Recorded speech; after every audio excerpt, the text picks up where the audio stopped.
All right, so if you happen to have a Mazda Miata NA and you happen to have a completely torched shift boot, not the actual insulative, but just the decorative, this is how you need to take it off.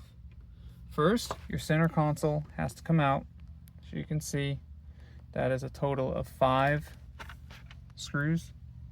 There's one here, one there, there's one here in the center, and then we have 2 that are back here, just to get those out. And then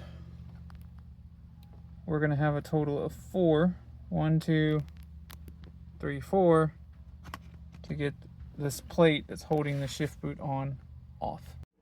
Once you have it free, the OEM shift boot has these fingers, plastic fingers, or the frame for it that hold the boot in place. So you'll take the boot out of these fingers to get it off. And after you do that, you can go ahead, put your new one on. When all is said and done, you get a little something like this.